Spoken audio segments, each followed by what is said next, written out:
for this group. The second session will be started from 12:30 p.m. to 2 p.m. for another group. Now, let me elaborate a little bit detailed agenda for the program. Program number 1, opening the ceremony by reciting Dhammakathika together 3 times. Program number 2, paying homage to the triple jump and observing 5 precepts to the administrator Venerable Sayardaw. Program number 3, sharing the knowledge on EQ development and mindfulness meditation by World Buddha Sasana Propagator Professor Dr. Dhammasami. Program number 4, question and answer session. Program number 5, offering of donation items to Sayadaw. Program number 6, sharing the merit with all beings for the donation by symbolically pouring water. Program number 7, conclusion of the third session by reciting Sadhu 3 times together. Program number 8, offering meal to Sayadaw and Sanghas. According to the program number 1, is to open the ceremony by reciting Dhammakathika together 3 times. May I kindly request with respect to all attendees, Sayadaw, Sanghas, and honorable persons to open the ceremony by reciting Dhammakathika together 3 times. Namo tassa bhagavato arahato samma sambuddhassa. Namo tassa bhagavato arahato samma sambuddhassa. Namo tassa bhagavato arahato samma sambuddhassa.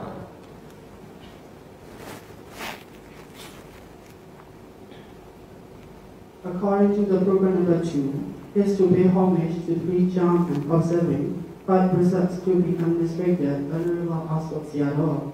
Thus pay homage to 3 jump and observing 5 precepts to be administrated Sayadaw by reciting Aggamaha without wishing session.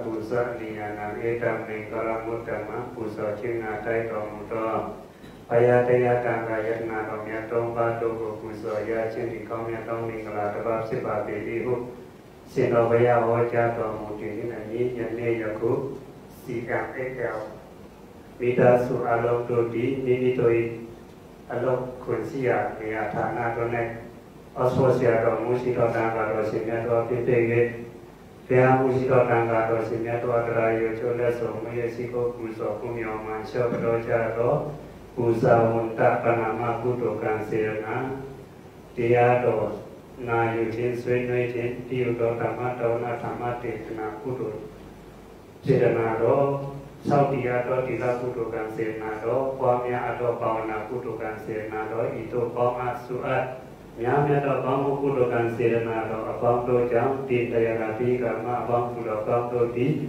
yani masani maya di bawah daya ado masya matam tam mamnya no ado Jadi amnya yang ada dari antara upada yoga siapa utamanya do apa siap siap komplain Alur siap nongkrong yang nuat ada sesi agenda cincang cincin pengat cincin ngati Kongkong desa anu buat cincin musalok kong cucang dan ceteng kalau terjatuh ni agenda bisa jaya deh Mataya budaya ni pancang kadia tomato kubu bawadu dopin ya loy lo loy memok yu loy nang cha to amyu kong kami nya phit nang cha ba si Ahapante Islamina saha Panca silam Dhammasami Aggamahaganthavacaka Silam Ketha Mepante Tutiyampi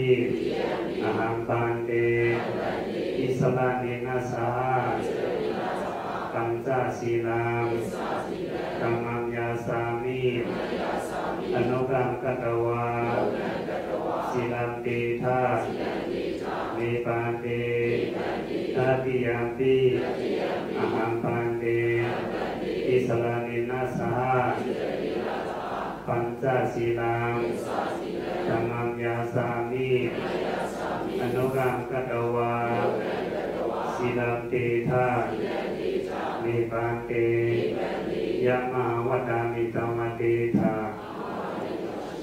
นะโมตัสสะภะคะวะโตอะระหะโตสัมมาสัมพุทธัสสะ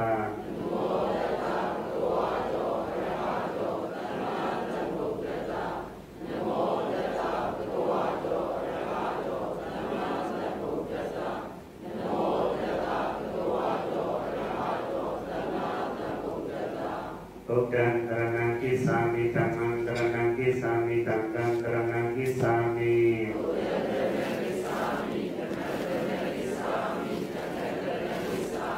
ทุติยามปิพุทธังสรณังคิสามิทุติยามปิธัมมังสรณังคิสามิทุติยามปิสังฆังสรณังคิสามิ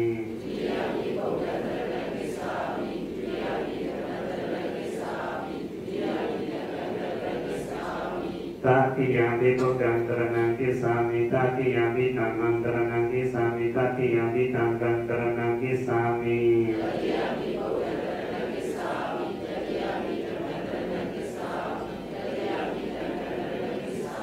สรณะกัมมนาปริโกณังปานาติปาตาเวรมณีสิกขาปะทังสมาธิยามิ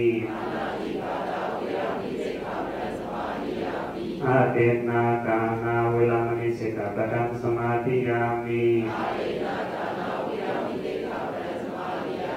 กาเมสุมิสาสาราเวรมณีสิกขาปะทังสมาธิยามิมุสาวาทาเวรมณีสิกขาปะทังสมาธิยามิสุราเมรยะมิสสะกมะกัฏฐานาเวรมณีสิกขาปะทังสมาธิยามิ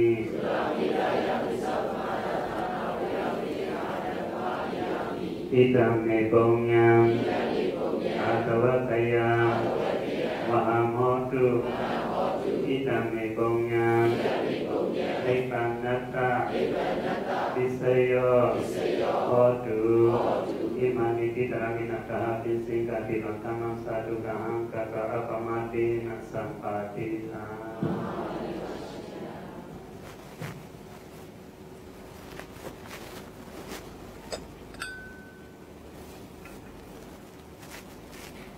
According to the program number 3, is sharing the knowledge by Sayardaw.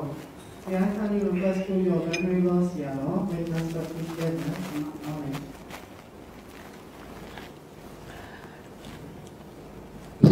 Good morning, everyone, and Merry Christmas. I may say so. And perhaps I should also say at the same time Happy New Year in advance.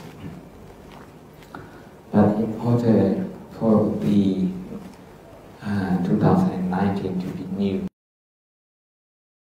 new on the 1st January, to be actually giving you new opportunities every day, 365 days, not just one day.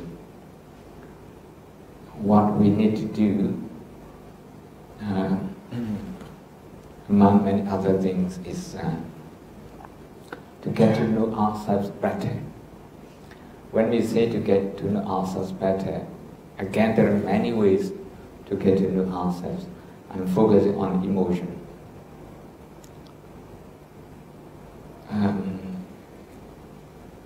The world has been obsessed with IQ for a very long time. And just now we have come to appreciate also the importance of EQ, emotional quotient. Recently, an American Buddhist teacher called Jack Confield, who was ordained and trained here in Mahasi Center, under Mahasi Center for 5 years, And then again in the Thai forest meditation tradition, a psychologist by profession with a PhD in clinical psychology. He is one of the most recognized meditation teachers in America. So recently he has said in one of his latest books, there are people who are highly intelligent. There are others who are highly educated and even highly spiritual, but emotionally immature. How do you reconcile with someone being highly spiritual but emotionally immature? Okay, I may be following all sorts of rules and regulations described by my religion, or my friend from other religion, they may be doing the same thing. I'm the Buddhist chaplain to Oxford University, and I have many other non-Buddhist chaplains as my friends and colleagues. So we may be following, the prescribed rituals and way of life and belief in our own religious tradition. But when it comes to facing, for example, uncertainty, maybe you're not quite sure now when the bus is coming because one bus has gone missing. So at that moment, how you are coping with uncertainty is an emotional intelligence issue. Okay, it's not a spiritual matter. And again, within your own tradition, there will be differences like we have in Buddhist tradition. There are many meditation techniques in Myanmar itself. All of them are valid, all of them have evidence to prove. But then you might subscribe yourself to one of them and reject the others, becoming so intolerant and perhaps so irritated when you hear about the other tradition. These are all about emotional immaturity, or shall we say about emotional intelligence.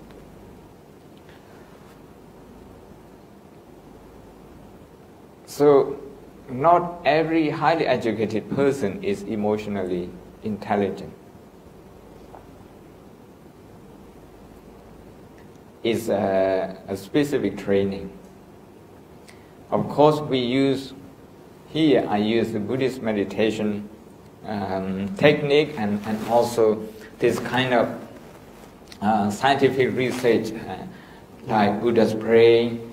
This is the practical neuroscience of happiness, love, and wisdom. This is from Berkeley. And the science of meditation, this is by Daniel Goleman, the author of emotional intelligence, and Professor David Richardson from Wisconsin University. Both of them have been meditating for more than 40 years. So I rely both on neuroscience, psychology, and Buddhist meditation to offer you what I call today EQ development and mindfulness meditation. Getting to know our emotion is about getting to know ourselves. Especially when things don't go the way we expected. And things will not go the way we expected all the time. How can you predict 2019 100%? How can you predict that, I mean, how President Trump is going to be running his country and the world economy in 2019. How the EU is going to be responding to the situation, how the Brexit is going to pan out, how the situation in China, in India, not to mention the ASEAN, are going to emerge. So we try to make decisions.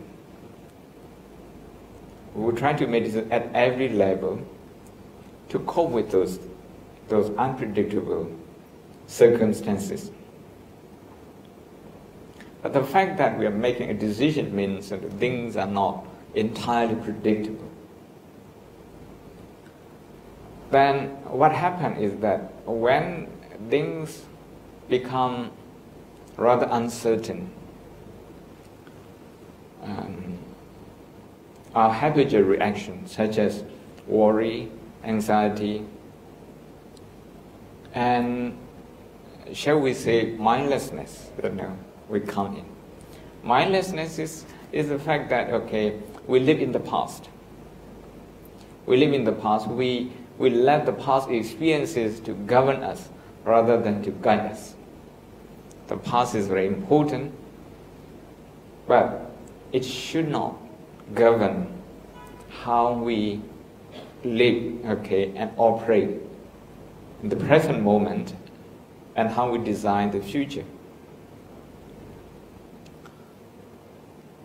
So, being guided by the past and being governed by the past, they are two very different things. Being, from meditative point of view, being governed by the past means you operate from one determined set of rules, and more importantly, subconsciously. You're doing that subconsciously. So subconscious mind is highly is associated with habitual reaction, habitual emotional reaction.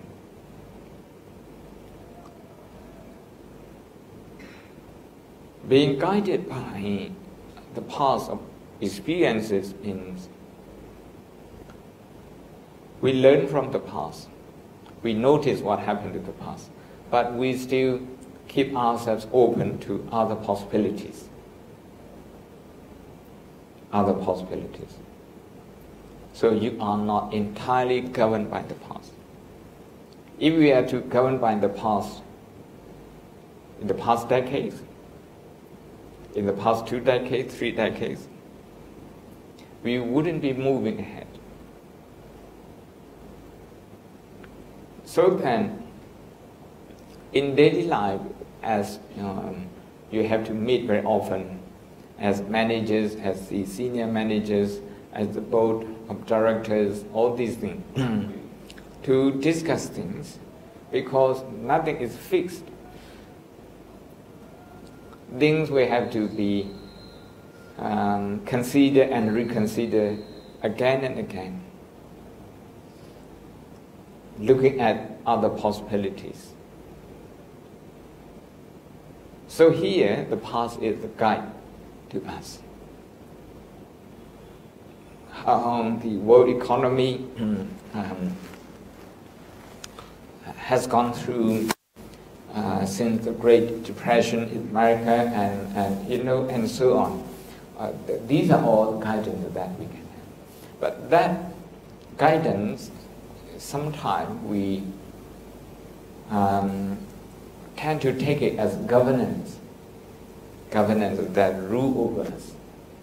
So I remember one question that Her Majesty Queen Elizabeth put to economists, mostly professor at London School of Economics, who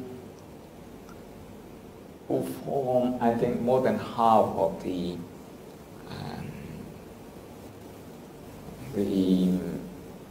I think they call the committee of the Bank of England.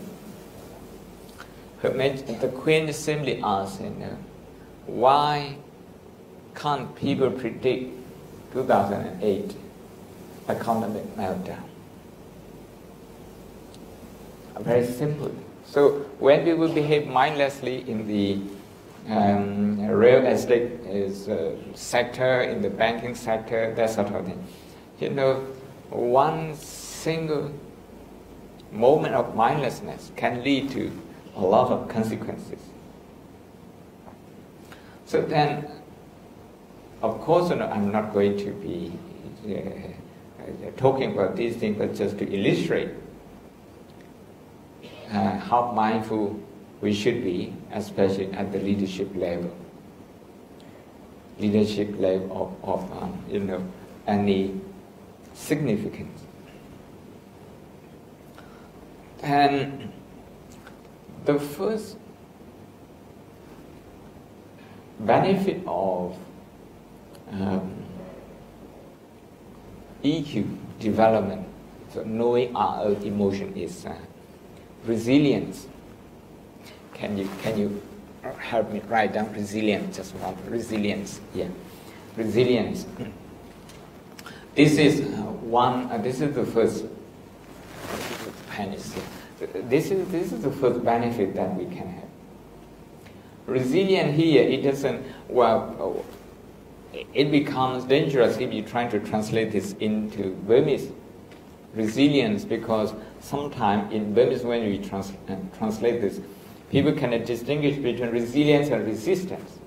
But in psychology, they mean a world apart. They mean two different things. Resistance in psychology means you are not accepting things as they are. But resilience is about how you recharge your energy, how quick you recover. Okay, we all have emotional knockdown, if you like, and we got some hit from time to time during the day. We get irritated, we get frustrated. Sometimes we get fed up with people like that. But how do you recover from that? And how quickly you do? This is the question of resilience, emotional resilience. This one starts from knowing what is happening here. In knowing this, we talk about two kinds of awareness of two dynamics. One is self-awareness, the other is social awareness. Self-awareness is to know your own emotion. If you know that, you won't be carried away by that particular emotion. Irritation, you won't get carried away by your irritation. Frustration, the same. You will not get carried away by frustration. Otherwise, when frustration and agitation, when they arise, you will notice that a lot of negative thoughts arise. And if you start believing those negative thoughts, you have less emotional intelligence, less EQ.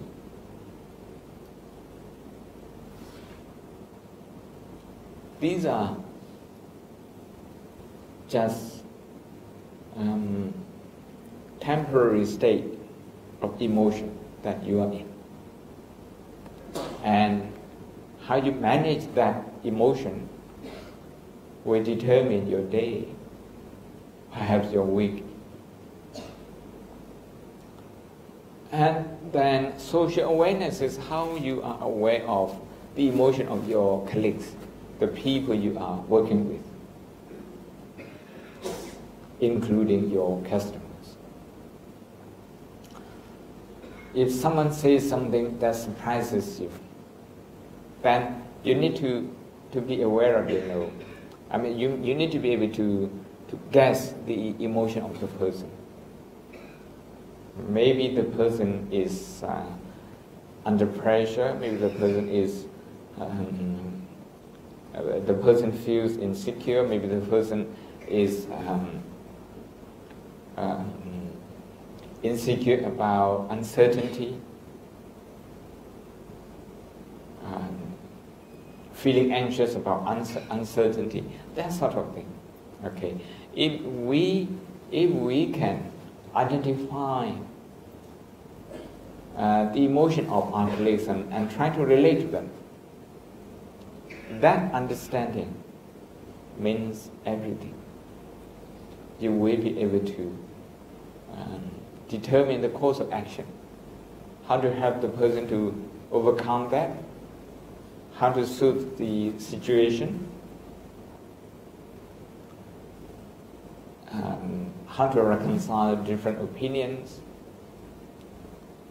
So, social awareness is very important in the big companies like this.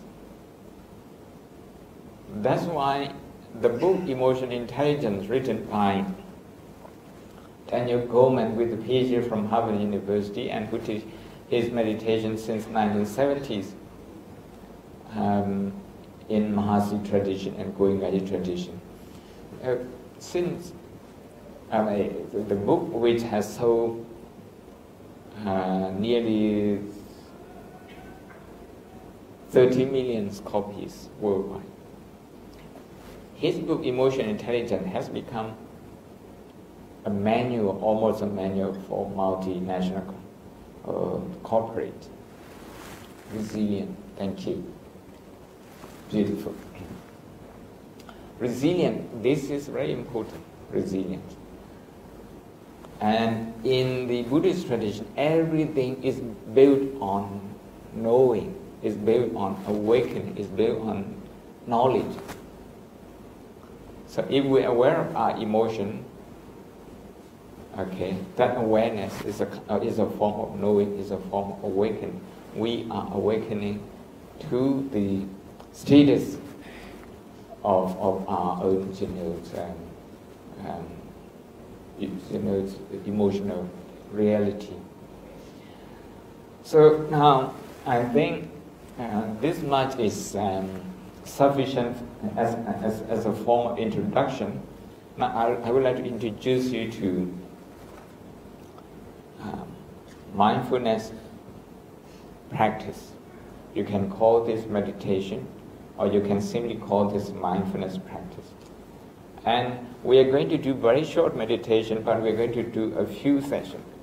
Each time just 5 minutes, okay? You can time with your mobile phone.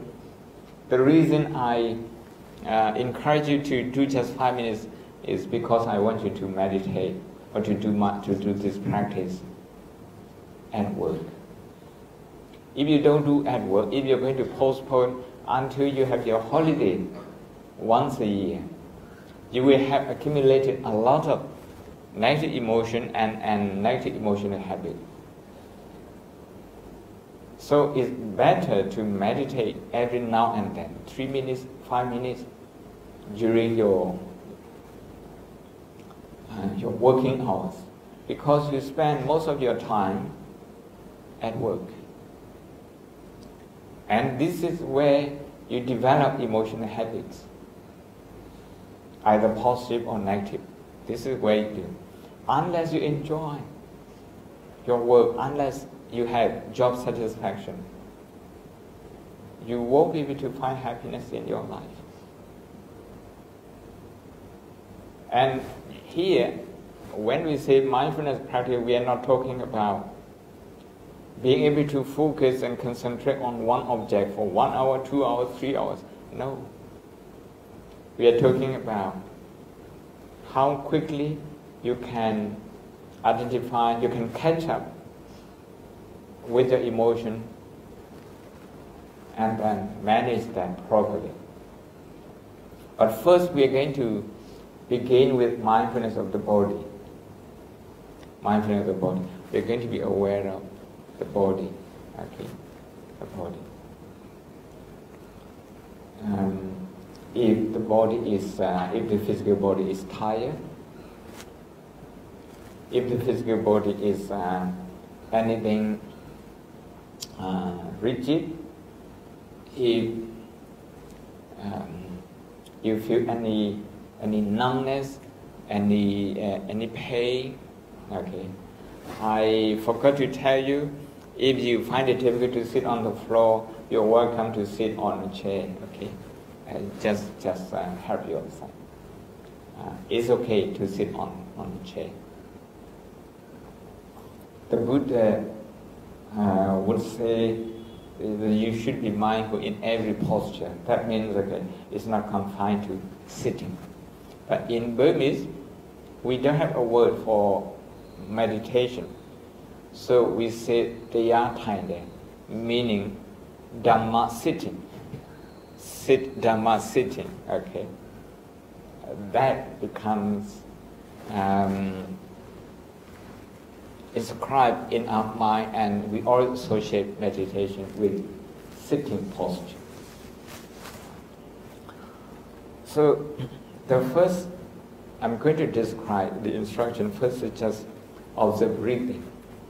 Breathing, you can breathe in gentle and slow.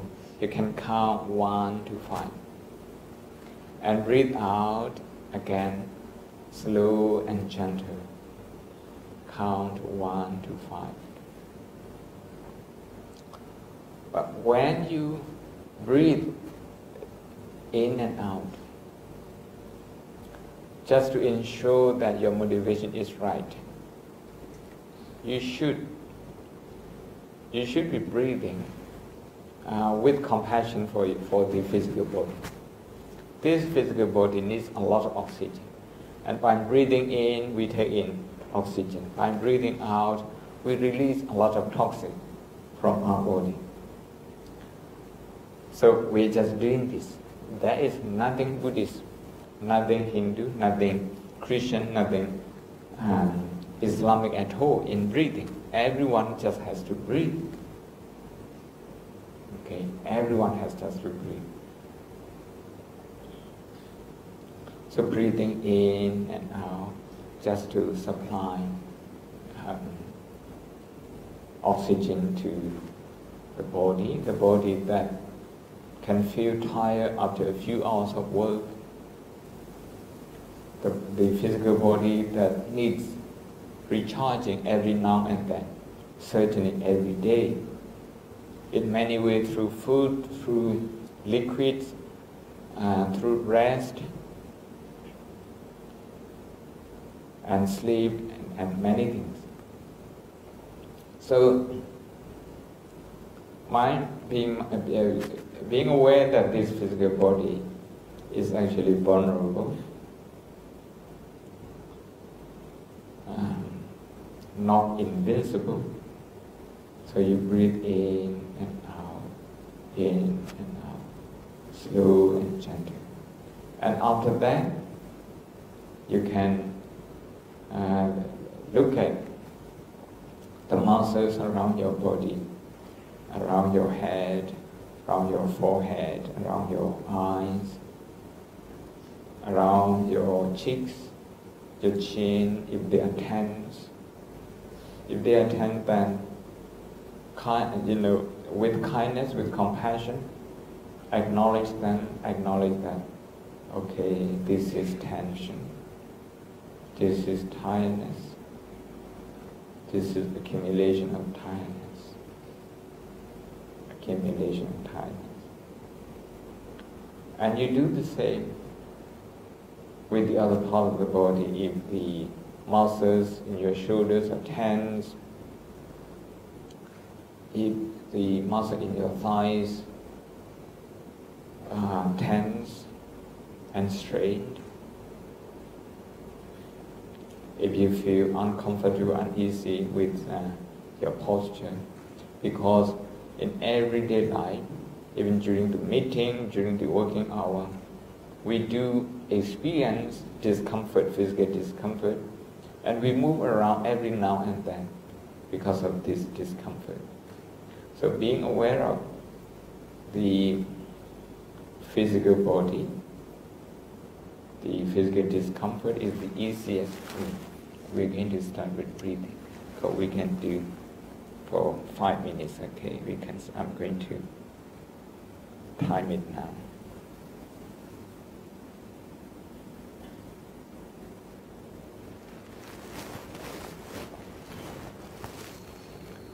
Breathe in and out, slow and gentle. If you like, you can breathe like we do in Mahasi tradition, noticing the rising and falling of the tummy. When you breathe in, your tummy rises out. As you breathe out, the tummy falls.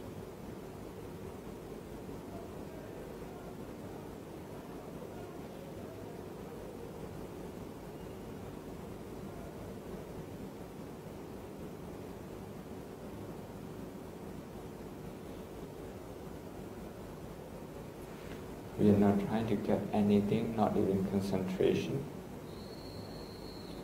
but just to get to know the physical body, just to supply enough oxygen to the needed lung.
Just bring your attention to how your body is touching the floor. A sense of touch. And whether there is a sense of comfort or discomfort.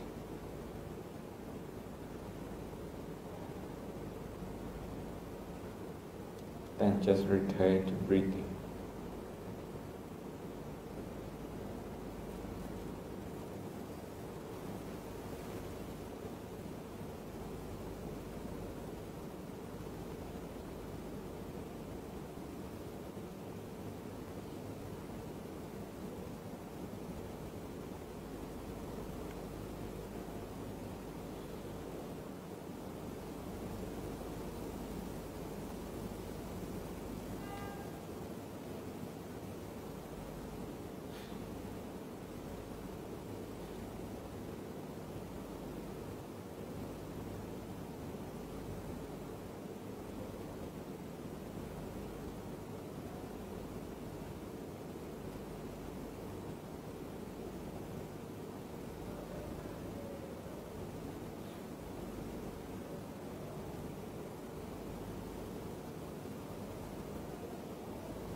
And one thing, when we observe the physical body, such as tiredness, tension, tightness, discomfort, one thing that we have to bear in mind is that to be non-judgmental, not to judge good or bad. Because of this, because it's uncomfortable, it doesn't mean it's bad. Usually we think it's bad whenever we feel uncomfortable with our physical body. But actually, it may be just a simple message that the body is trying to give you. Without any pain, we wouldn't be able to look after our body. How do we know that we sit too long? It's from the pain. How do we know we walk too long? Also from the pain. How do we know we are hungry, we need some food? It's from pain. How do we know we need to stop eating, we have eaten enough? Also from pain. So pain is actually very important, very positive side of life in many ways. But people usually associate pain with just negativity. There's nothing positive to them when it comes to pain. So that's what we say, being judgmental and also negativity bias. We are so biased towards negativity when it comes to pain. So this kind of biases and prejudices we have in our mind because we are not mindful. We react to pain, any pain, mindlessly. That is to say, when that happens, resilience, the recovery from any emotional hit, any emotional setback, will be slow. So the next exercise, the next 5 minutes, we will be observing our own thoughts. Okay, our own thoughts. When you see your mind wandering during the 5 minutes sitting, don't fight with your thought. Don't fight with your wandering mind. No fight. And don't ignore that either, so no flight. Fight or flight, as Charles Darwin says, associated with survival instinct. So don't fight with wandering mind. What you need to do is just to recognize it, to acknowledge it. Okay, this is wandering mind, this is automatic mind, just acknowledge it. Don't believe it straight away and don't reject it straight away. Don't reject it straight away. Because any thought deserves some attention. So just give bear attention, non-judgmental attention, non-judgmental acknowledgement to your thought. This is automatic thought, this is automatic thought, this is automatic thought. Perhaps you will be also drawn to the contents of your thought. Then you can observe the content of your thought. But first, observe the behavior of your thought. Behavior of your thought.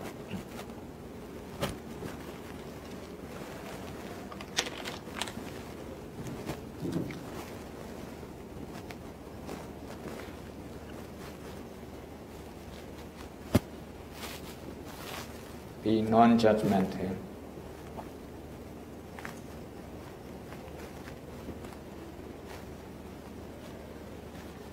No fight or flight. In psychology, they even say freeze. Fight, flight, and freeze. Freeze is okay when you do fight and flight and then you don't succeed. Then freeze. This is we can leave that up now.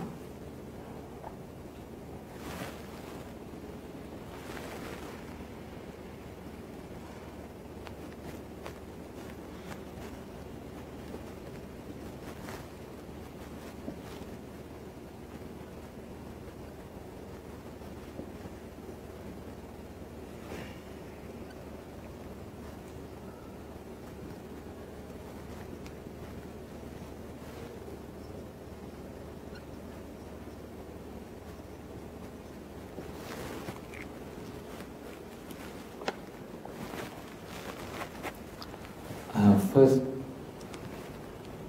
be non-judgmental, not to add any value to that, not to evaluate your automatic thoughts. If you evaluate them, because these thoughts, they are automatic thoughts, they come from your subconscious mind, you will be evaluating your thought all the time, and you will tire yourself. Your mind will have no chance to rest. Perhaps you will get caught up in the cycle of restless thoughts. So the mindfulness meditation, what we know as the Tibetan, is actually just to acknowledge it without judging good or bad. If there's anger, just observe, okay, this is anger, this is anger. Not to say anger is bad, not to say anger is good either, but just to see how anger is changing your thought, your emotion, the way you look at your colleagues, the way you look at your work.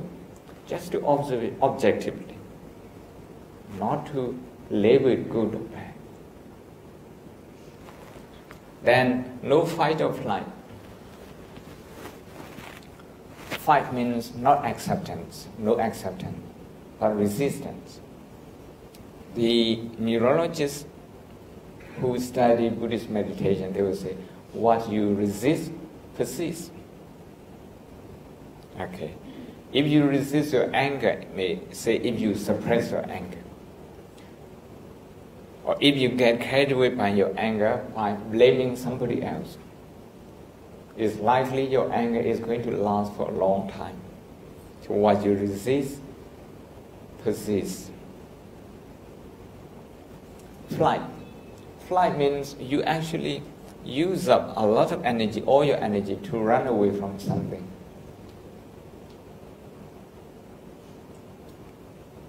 How you can afford using your energy that way? Every time you have negative emotion, if you're going to use flight as a strategy to cope with this. So no fight or flight. Then just acknowledge the behavior of your thought before you acknowledge the contents. The behavior is whether it's automatic or not, whether it's subconscious thought or conscious thought. Only these two. Only two behavior. Subconscious thought is called mindless thought. Okay. It's called unfocused attention. Conscious thought is called mindful thought. You intend to think, so you are thinking.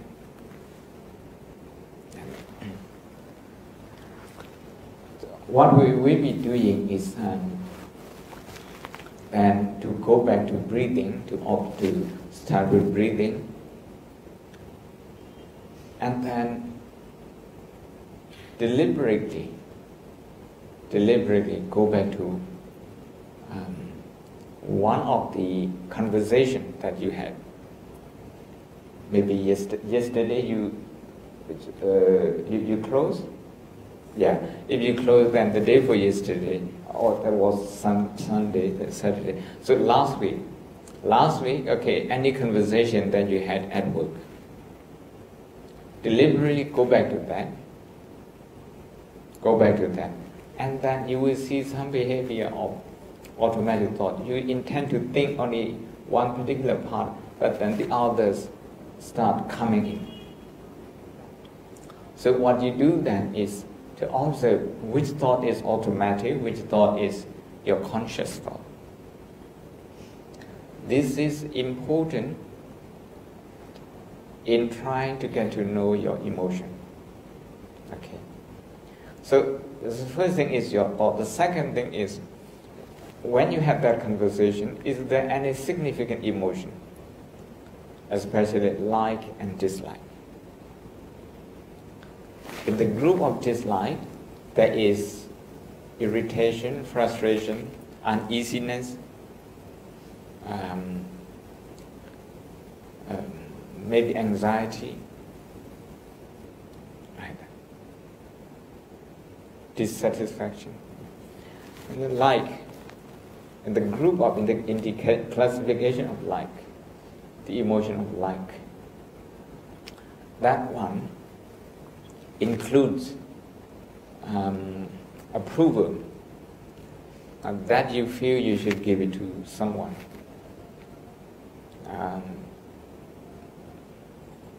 And feeling at ease, like that. We are not judging good or bad. We are not saying dislike is bad, like is good. We are not saying this. We simply try to identify and try to get to know them. Okay. But first, stay with breathing in and out, and then deliberately go to one of the conversation like that. You're going to see if you are prone to automatic thoughts, if you're prone to that. If you get carried away by any thought, just recognize that, okay, now I get carried away by an automatic thought, and simply return back to breathing. Just return to breathing. Okay, we're going to do another 5 minutes, and hopefully after that we have the last session, which is on pure emotion. So breathe in and out, slow and gentle.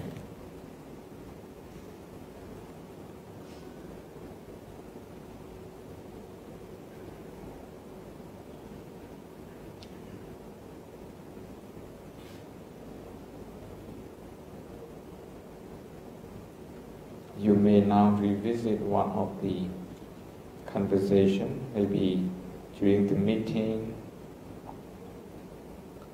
during consultation.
to the next session straight away.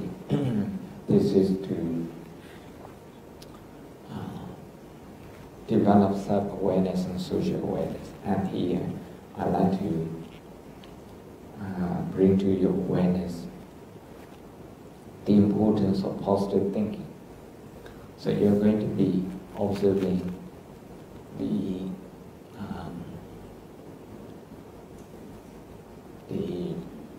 hard work that you individually have put into the company, your role, okay, each and every one of you. So think about how best you have done, to develop the company further and to take care of the customers. So to revisit that and to rejoice in that. People don't do this enough. So in October in Madrid, in Spain, one mother was telling me that actually she was asking my advice how to talk with her son. I said, is there any problem with your son? And she started telling me. At the end of the conversation, I said, I don't see any problem listening to you. Maybe there is some. She said her son is very good in the subject that that he's interested in, but he wouldn't do anything in the subject that he's not interested in. So that's in the school. And does he do any sport? Yes, in anything he's interested, he's very good, not in others. I think this is so normal. Is any problem with this? And she said, okay, she wants him to be good in all the subjects. Okay, if you want to improve him in that, you better start with something positive. Trying to discuss about the thing that he does very good. The subject, the sport that he enjoys. Talk to him about that and give him positive comment. Every time you talk to your son, start with something positive. She says she has never done this. She has never looked at her son that way. So I actually devised a new meditation method. It's in Spanish, 4 minutos meditation. It's a 4 minutes meditation. 1 minute when you wake up, before you get up. Think about something good, something that you have already done, already accomplished. You have already been successful. At work, in life, with education, anything, just think about it. Give yourself 1 minute. Because that moment, you usually think about what you have to do during the day. You haven't even got up. You are not at work yet. The stress level is already up. So in order to prevent that, just think about something that you have already accomplished that will preserve your energy, that will ensure that you retain resilience. The second thing is, before you go to work, people are so much in a rush, preparing for the day's work. So that's another time when the anxiety is so high. So before you leave home, think about one thing good, one thing satisfying about your job. And then leave home, okay, go to work. So you start the day with positive emotion. The second, after the day's work, just before you return home, think about one thing that you have accomplished during the day. You may have many other things, okay, on your list, on your to-do list. Perhaps a lot more things piling up. But there must be one thing that you feel good about. Make a habit of connecting with that. So 3 minutes each time just 1 minute, 3 minutes only. The last one is before you go to bed. Usually people, when they get home, they share with their family about problems. Not so much about the good thing, because usually we are negativity biased. We are biased to negativity, we remember more of negative things than positive ones. So now what I'm going to be doing with you is to ask you to think about 2018, because you're going to be saying goodbye to the year very soon. To think about 2018, your own contribution. And then your best friend's contribution. And then your colleagues. Okay, maybe one or two your colleagues. 3 already. Okay. First is yourself, second is your best friend, third is your colleagues. The fourth one is your competitor. Not in this company, but from other companies. Trying to see how they contribute to the economy, to the people, to the convenience of people's life. Trying to think in that way. Because they, unless and until you can do that, they hold the string of your emotion. They can shake your emotion anytime. So 4 things, okay? This one, straight away, we go into thinking something positive, something we are proud that we have done. 5 more minutes. Program number 4 is question and answer session. Just 1 second.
Any question?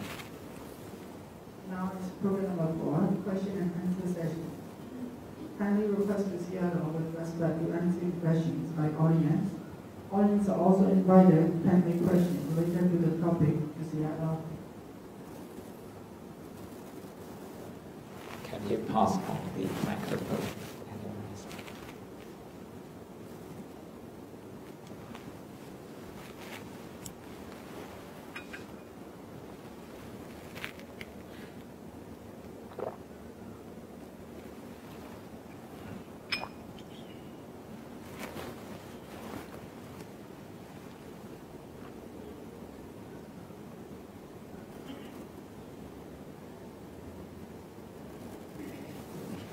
No question.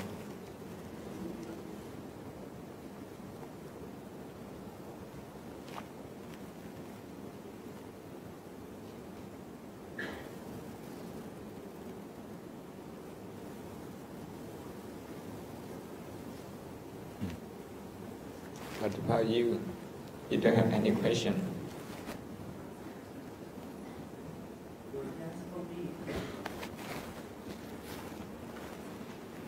So when I wake up, I'll always rush and do something big to go to my work, and I also always late.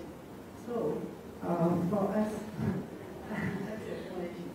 I used to be in mindfulness meditation when I wake up, but there's no time one rush. So I want to know that even we can take meditation when we rush. Something we can do mindfulness meditation. What I was suggesting earlier was just to take just 1 minute, exactly 60 seconds. Exactly 60 seconds. And the reason why I want you to do this is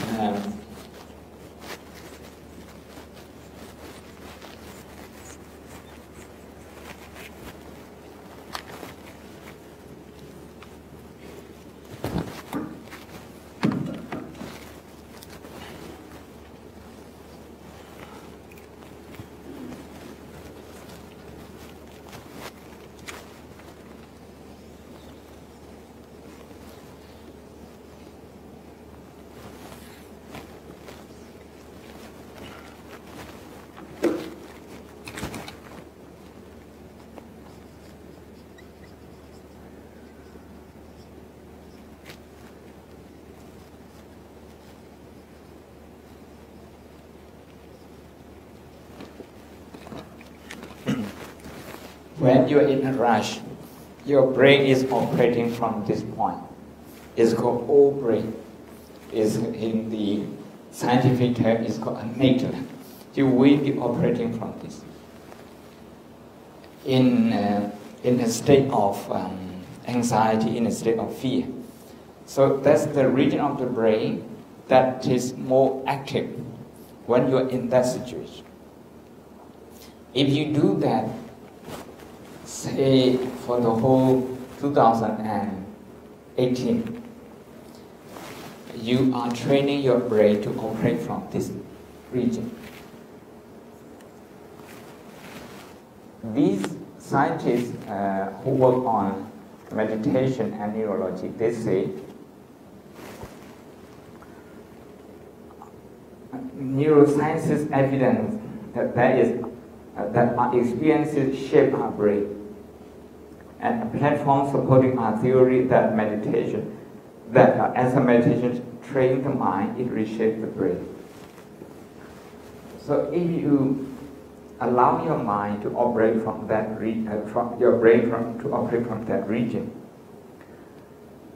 you will be in a state of anxiety, most of the time, unnecessary.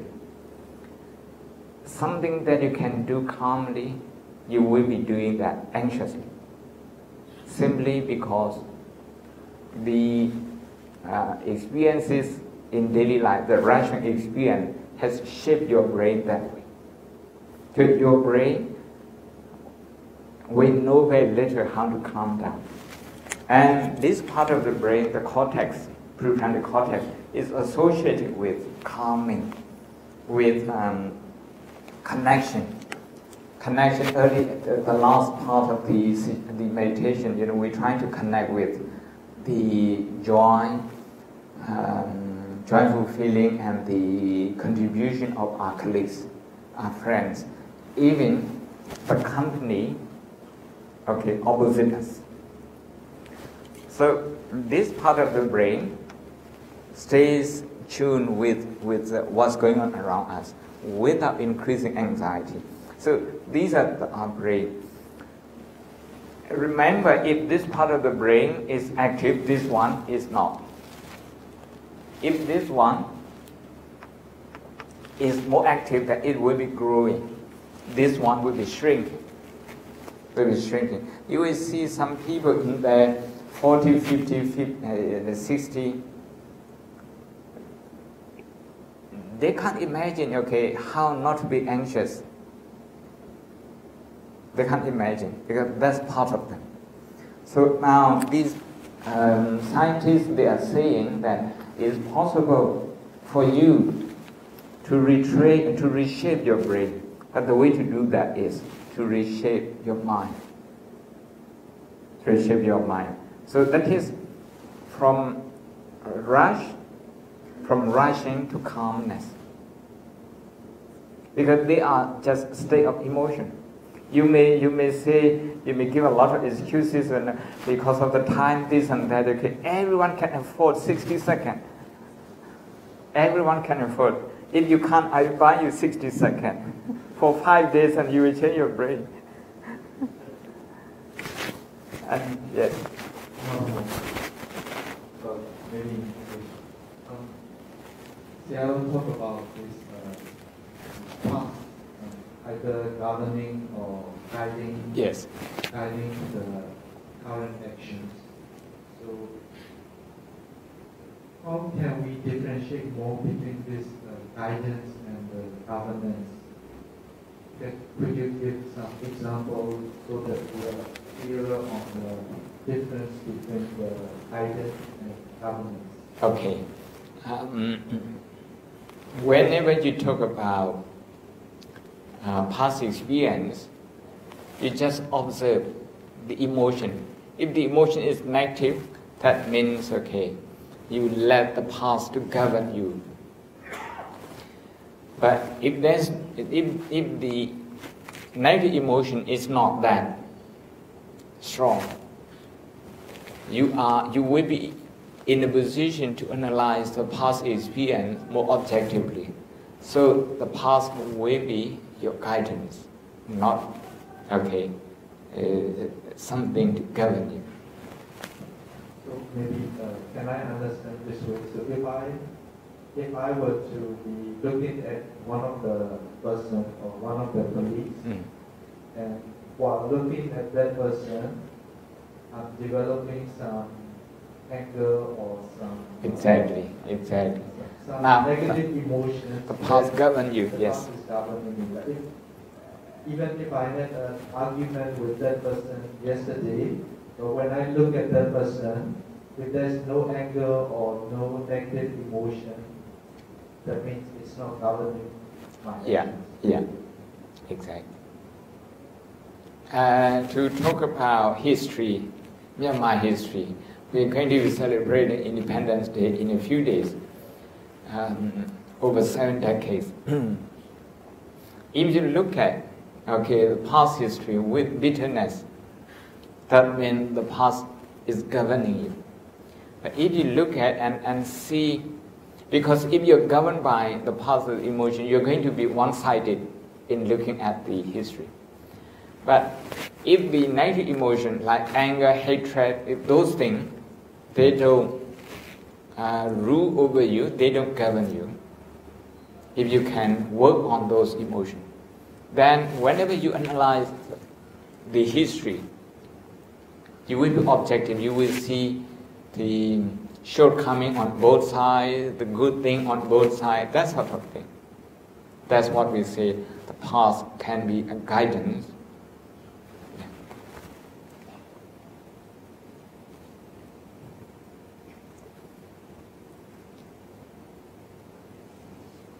we can still have more questions.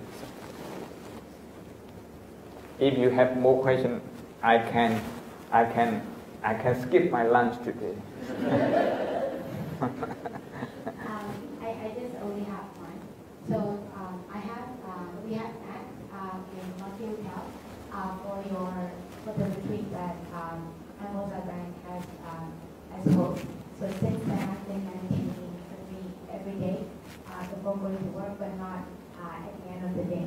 But from what I have experienced and grown so far in this long time is to knowing my feelings and knowing when other people are angry, why they are angry, and understanding mostly about social awareness.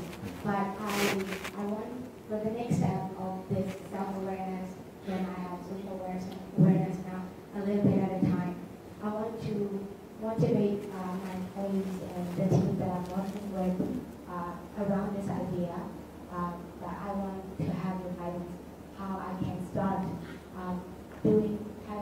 motivating them in understanding this concept and also understanding the social harmony as well as motivation around that. I understand, we can relate more to negative emotion than positive one. But in this situation, I would advise you to start with something positive. Positive, to think about their contribution, that they are making differences. Okay, being part of here, for example, this company, City on Ocean, you're making a cultural change, you're making a lot of differences. It's more than the convenience that you provide. And a lot of the work practices that you introduce, these are all contribution to the country. Then everybody is part of this. So if you do this and remind them that they are actually a part of this team, they appreciate it, ask them to meditate on this,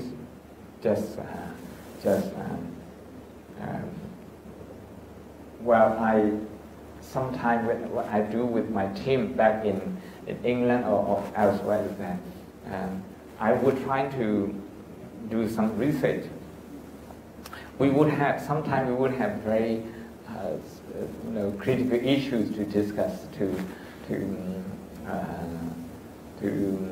make decisions, like whether to take out bank loan for a certain project, whether to expand here and there. All of it involves some pressures.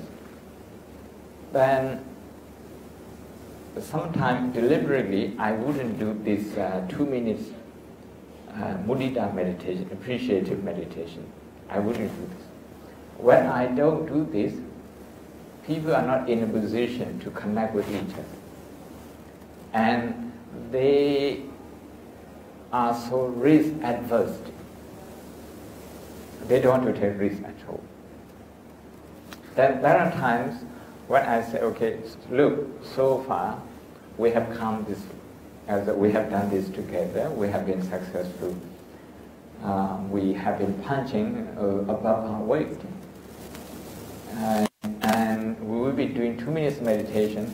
Just observe your contribution in this success, and then try to appreciate other people's success. So we do 2 minutes meditation. I have observed every time we do this, we can discuss big issue, without clashing with each other. And people have more tolerance, meaning more resilience in the meeting, because sometimes a board meeting, a board of directors meeting can be very heated. So even from the manager to his or her staff, if you start with something positive like this, people are more receptive. if you call meeting of like a team meeting in the morning, like in school, in England, in private school,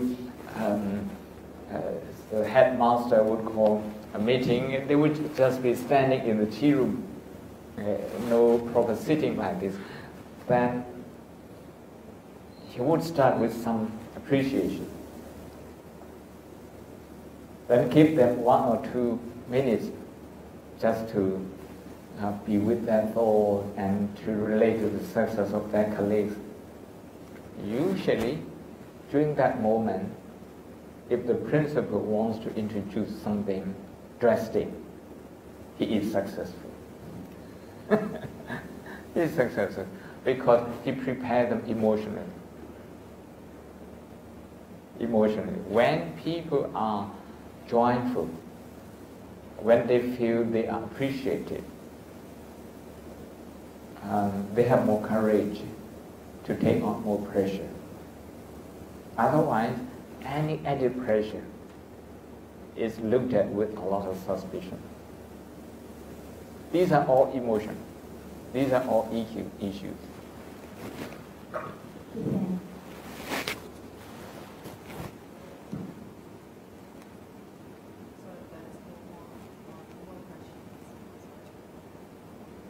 You can have mine.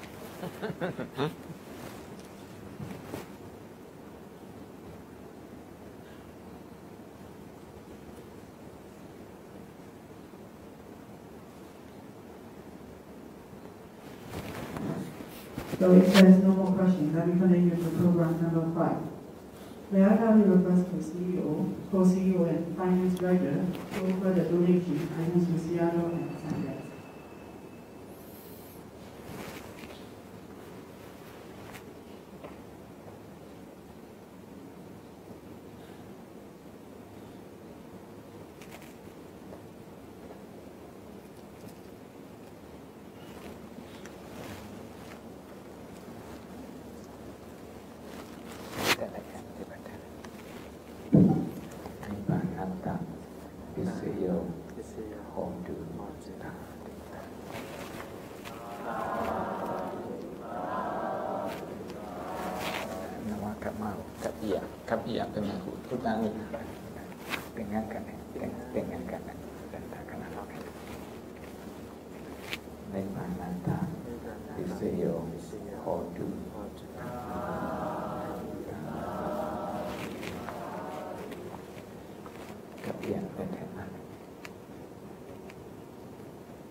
So now it's program number 6.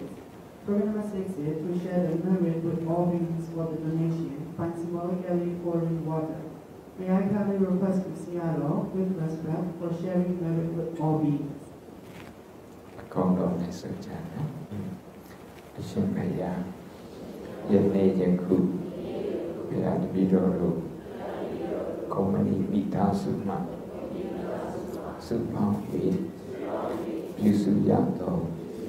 Dana kudo, Dina kudo, Muya Wesa kudo, Bhavana kudo, Ikudo kamu, Susudoku, Sirna Tode, Piantan Yui, Lunan Bai, Sakat Bai, Sibu Bai, Ashempaya, Puputanya, Kutala Chao, Virodoti, Mimi and Joe, Turupa and Joe, Company and Joe, Timey and Joe, Doye, the Bosam Yan Jado, Oko True, Oko Yan, Kia Pasita, Ashempaya, Kenaya Cook, Puputanya, Kutu Alohi, Hopakaku, Yaku Pawa.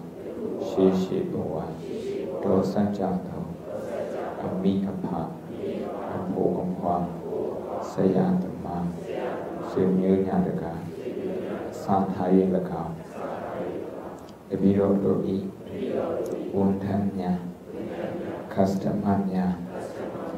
Aggamahaganthavacaka, Co.Ltd, Sayardaw, Viniya, Dukita, Dokita, Tatawa, Pauduma, Amya, Vivi Apahi, Amya Yavi, Usekapya, Chan